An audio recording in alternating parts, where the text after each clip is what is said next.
Hey guys, this is Karthik here for Digit.in and I'm here to show you the Lenovo ThinkPad X1 Fold. Now this thing is actually a laptop. In fact, it's the world's first foldable laptop. Now before we begin, I like to make it very clear that this is not my full review of this laptop slash foldable thingy. In fact, that's coming out later and it's going to have a lot more details than this. And I'll also be expanding a lot of points that I'm going to be mentioned in this video. So stay tuned for that and subscribe if you haven't already.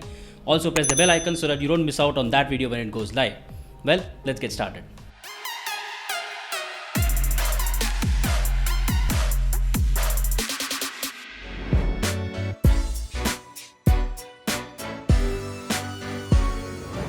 I'll start off with one of my favorite things about this device, the display. So when the X1 Fold is completely open and it sits flat, it measures 13.3 inches. It's an OLED panel with a resolution of 2048 by 1536 pixels and a 4:3 aspect ratio. Having stared at this display on a daily basis for about a week, I'd say my viewing experience has been very enjoyable. The display pops with vibrant colors, it has great viewing angles, and you have your other fantastic characteristics of an OLED panel like your inky blacks, great contrast ratios, etc.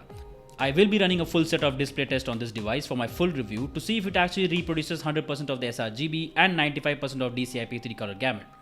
But for the past week, I've been having a luxurious time watching movies, videos and streams on this incredible looking display. Barring those huge bezels, which we'll get to in a bit later, I love how there's no visible crease on the display. That's usually seen on other foldable devices. Yes, the light in the middle gets a little uneven when the device is partially folded, but there's no visible crease when it's fully open and it's in use. That's good stuff and my experience has been great so far. It goes hand in hand with the overall build quality of this device.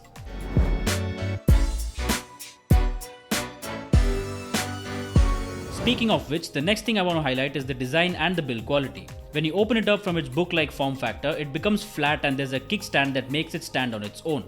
You can also open it halfway through and place the keyboard on the second half of the display to use it like a normal laptop but a super tiny one. I often find myself using this on a tablet mode with the screen all the way open, but it's definitely a very versatile form factor. I can already see how this kind of device can fit into my day-to-day usage. Although I do have to warn you that it's a little hefty device with 11.5mm profile, so you will need both hands to hold and use it properly. That being said, I love some of the design choices that Lenovo has made here. It's covered in an authentic black leather cover with a kickstand that we talked about earlier. There's also a ThinkPad X1 logo that adds a bit of the personality to it. It's an elegant device that speaks for itself. The hinge is also nice and sturdy and adds to the overall premium experience. The only thing that feels out of the place on an otherwise stellar looking device are the bezels. Yeah, they are these large bezels made out of soft touch rubber. I get that they protect the sides of the display in a way and also allow you to hold the fold while you're using it as a tablet, but I'm yet to get used to it.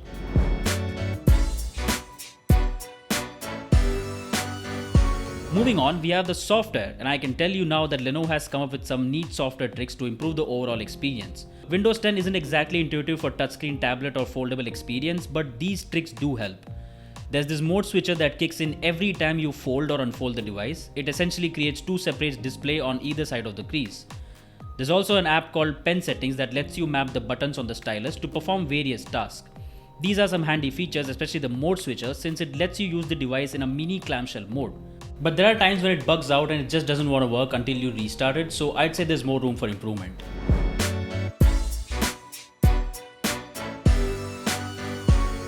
That also has more to do with the overall performance of the X1 Fold, which I'm honestly really not a huge fan of, at least for now.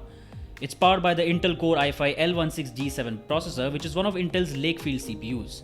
It's coupled with 8GB of RAM and 512GB SSD. Without getting into many details in this video, I'll just say that this processor starts dragging its feet even while performing some basic tasks. It takes a good few seconds to boot up, and it's also somewhat of a slouch when it comes to handling Google Chrome tabs. I did try using the X1 Fold as my primary machine for work, and it went well for the most part despite these issues that I just mentioned. But I feel like I will be running into more problems as I continue using it for my review. I just wish this device had a better processor to resolve all the performance issues, but I'm sure I'll have more to talk about this in my full review.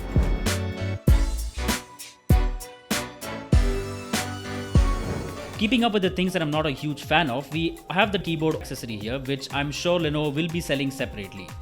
As much as I like the satisfying clicks of the keys, I can't ignore how small it really is. Just look at this thing. It's so small that it fits right inside the folded device. That was probably the whole idea behind it, but it's too tiny. Even typing an apostrophe felt like a lot of work due to the key sharing that's happening here. I'd rather carry a bigger keyboard altogether than press 3 keys to add a question mark. Yeah, you really have to press shift, function and question mark to actually enter it.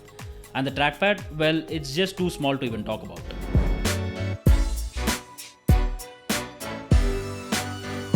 Speaking of things that are tiny, we have the battery life, which I have found to be very upsetting. I wasn't expecting any significant usage out of the 50 watt-hour battery, but it still ended up being quite disappointing. I will be putting it through its paces for the full review, but not being able to use the laptop much after watching just a 2-hour long movie on Netflix means that there's more work to be done in this department. Looks like I'll have to hug either the battery saving mode or the charging point until I finish the review.